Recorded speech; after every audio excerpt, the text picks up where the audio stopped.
ਅੱਜ ਈਰਾਨ ਨੇ ਇੱਕ ਹੋਰ ਕਾਰਗੋ ਸ਼ਿਪ ਨੂੰ ਅਟੈਕ ਕੀਤਾ ਹੈਗਾ, ਜਿਹੜਾ ਕਿ ਸਿੰਗਾਪੁਰ ਮੁਲਕ ਨੂੰ ਬਿਲੋਂਗ ਕਰਦਾ ਹੈਗਾ।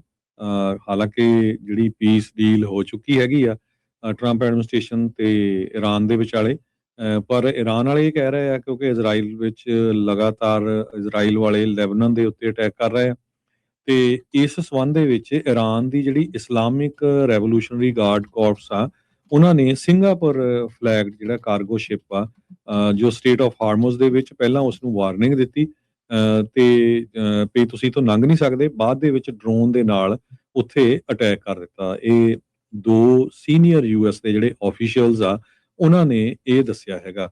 ਕਹਿੰਦੇ ਵੀ ਜੋ ਡਰੋਨ ਸੀ ਉਹ ਵੈਸਟ ਸਾਈਡ ਜੋ ਸ਼ਿਪ ਆ ਉਹਦੇ ਉੱਤੇ ਲੱਗਾ ਜਦੋਂ, ਤੇ ਉਹਦੇ ਨਾਲ ਕਾਫੀ ਜ਼ਿਆਦਾ ਜਿਹੜਾ ਸ਼ਿਪ ਦਾ ਨੁਕਸਾਨ ਹੋ ਗਿਆ। ਸ਼ਿਪ ਦਾ ਜਿਹੜਾ ਬ੍ਰਿਜ ਹੁੰਦਾ ਆ ਉੱਥੇ ਇਹ ਜਿਹੜੇ ਡਰੋਨ ਆ ਉਹਦੇ ਨਾਲ ਹਿੱਟ ਕੀਤਾ ਗਿਆ। ਯੂਕੇ ਮੈਰੀਟਾਈਮ ਟ੍ਰੇਡ ਆਪਰੇਸ਼ਨਸ ਨੇ ਇਹ ਦੱਸਿਆ। ਲੱਕਲੀ ਕਿਸੇ ਦਾ ਕੋਈ ਜਿਹੜਾ ਜਾਨੀ ਨੁਕਸਾਨ ਆ ਉਹ ਨਹੀਂ ਹੋਇਆ, ਪਰ ਸ਼ਿਪ ਦੇ ਉੱਤੇ ਜਿਹੜਾ ਅਟੈਕ ਕੀਤਾ ਤੇ ਸ਼ਿਪ ਉੱਥੋਂ ਅੱਗੇ ਨਹੀਂ ਜਾ ਸਕਿਆ। ਹਾਲਾਂਕਿ 60 ਦਿਨਾਂ ਦੀ ਜਿਹੜੀ ਡੀਲ ਆ ਉਹਦੇ ਵਿੱਚ ਇਹੀ ਕਿਹਾ ਗਿਆ ਸੀ ਵੀ ਸਟੇਟ ਆਫ ਹਾਰਮੋਜ਼ ਨੂੰ ਓਪਨ ਕੀਤਾ ਜਾਊਗਾ, ਕਿਸੇ ਤਰ੍ਹਾਂ ਦਾ ਉੱਥੇ ਟੋਲ ਵਗੈਰਾ ਜਿਹੜਾ ਨਹੀਂ ਲਾਇਆ ਜਾਊਗਾ। ਸੋ ਇਹ ਦੇਖਦੇ ਆ ਵੀ ਹੁਣ ਇਹ ਜਿਹੜੀ ਡੀਲ ਬਣੀ ਹੈਗੀ ਆ ਇਹ ਸਿਰੇ ਚੜ੍ਹਦੀ ਆ ਜਾਂ ਨਹੀਂ। ਬਿਲਕੁਲ। ਸੋ ਇਹ ਡਾਵਾਡੋਲ ਹੀ ਆ ਜਿਹੜੀ ਸਿਚੁਏਸ਼ਨ, ਕਿਉਂਕਿ ਜੇ ਈਰਾਨ ਵਾਲਿਆਂ ਨੇ ਹਮਲਾ ਕਰਤਾ ਉਧਰ ਇਜ਼ਰਾਈਲ ਵਾਲੇ ਨਹੀਂ ਮੰਨਣ ਤੇ ਤਾਂ ਅੱਗੇ ਕੀ ਬਣੂਗਾ। 30 ਤਰੀਕ ਨੂੰ ਅਗਲੀ ਜਿਹੜੀ ਮੁਲਾਕਾਤ ਸ਼ਾਇਦ ਮਿੱਥੀ ਗਈ ਹੈ ਅਰਜੋਤ ਸਿੰਘ ਜੀ, ਈਰਾਨ ਤੇ ਯੂਐਸ ਦੇ ਦਰਮਿਆਨ ਜਿਹੜੀ MOU ਤੋਂ ਬਾਅਦ 'ਚ ਜਿਹੜੀ ਸਵਿਟਜ਼ਰਲੈਂਡ ਦੇ ਵਿੱਚ ਹੋਈ ਮੀਟਿੰਗ ਆ, ਉਸ ਤੋਂ ਬਾਅਦ ਸੋ ਦੇਖਦੇ ਆ ਉਦੋਂ ਤੱਕ ਕੀ ਹੋਰ ਸਿਚੁਏਸ਼ਨ ਅਦਲ ਬਦਲ ਹੁੰਦੀ ਆ। ਅੱਜ ਈਰਾਨ ਨੇ ਇੱਕ ਹੋਰ ਕਾਰਗੋ ਸ਼ਿਪ ਨੂੰ ਅਟੈਕ ਕੀਤਾ ਹੈਗਾ, ਜਿਹੜਾ ਕਿ ਸਿੰਗਾਪੁਰ ਮੁਲਕ ਨੂੰ ਬਿਲੋਂਗ ਕਰਦਾ ਹੈਗਾ।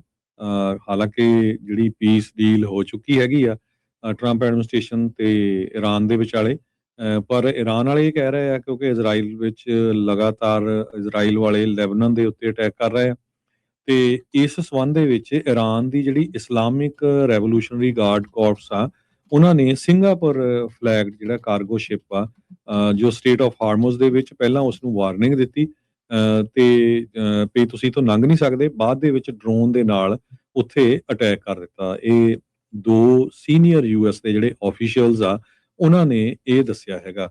ਕਹਿੰਦੇ ਵੀ ਜੋ ਡਰੋਨ ਸੀ ਉਹ ਵੈਸਟ ਸਾਈਡ ਜੋ ਸ਼ਿਪ ਆ ਉਹਦੇ ਉੱਤੇ ਲੱਗਾ ਜਦੋਂ, ਤੇ ਉਹਦੇ ਨਾਲ ਕਾਫੀ ਜ਼ਿਆਦਾ ਜਿਹੜਾ ਸ਼ਿਪ ਦਾ ਨੁਕਸਾਨ ਹੋ ਗਿਆ। ਸ਼ਿਪ ਦਾ ਜਿਹੜਾ ਬ੍ਰਿਜ ਹੁੰਦਾ ਆ ਉੱਥੇ ਇਹ ਜਿਹੜੇ ਡਰੋਨ ਆ ਉਹਦੇ ਨਾਲ ਹਿੱਟ ਕੀਤਾ ਗਿਆ। ਯੂਕੇ ਮੈਰੀਟਾਈਮ ਟ੍ਰੇਡ ਆਪਰੇਸ਼ਨਸ ਨੇ ਇਹ ਦੱਸਿਆ।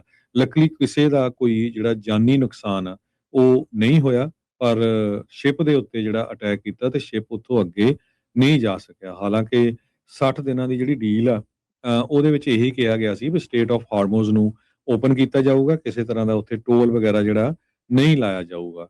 ਸੋ ਇਹ ਦੇਖਦੇ ਆ ਵੀ ਹੁਣ ਇਹ ਜਿਹੜੀ ਡੀਲ ਬਣੀ ਹੈਗੀ ਆ ਇਹ ਸਿਰੇ ਚੜ੍ਹਦੀ ਆ ਜਾਂ ਨਹੀਂ।